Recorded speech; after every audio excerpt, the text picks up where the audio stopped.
In this country, the Harper government unveiled new pipeline safety legislation today, but critics were quick to dismiss it as window dressing. The new measures come only weeks before the decision on the Northern Gateway pipeline. And as Vassy Kapelos reports, that has some asking if the new legislation is setting the stage for the controversial pipeline to go ahead.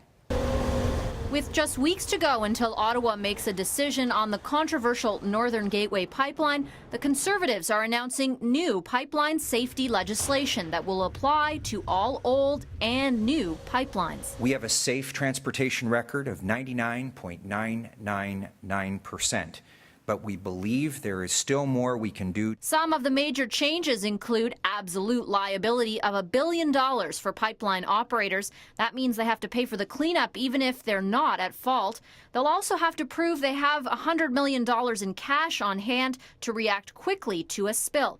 And under exceptional circumstances, the National Energy Board can now take over the cleanup. The government is hopeful those changes will boost what it calls a world-class pipeline safety system in Canada. That label, though, has faced criticism thanks to controversial projects like Northern Gateway and Keystone XL.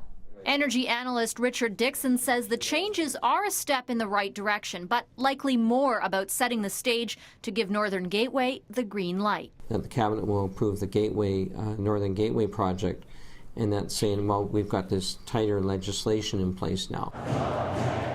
On top of the legislation, Ottawa is also committing to include First Nations communities in the design of pipeline safety systems from the start. But the opposition says that doesn't go far enough and won't prevent First Nations lawsuits aimed at stopping Northern Gateway. They're going to have a tough row to hoe, the Conservatives are, because they've said no. First Nations have said no. The risks aren't worth the benefits. Officials won't say exactly when new legislation will be introduced, only that it will be as soon as possible.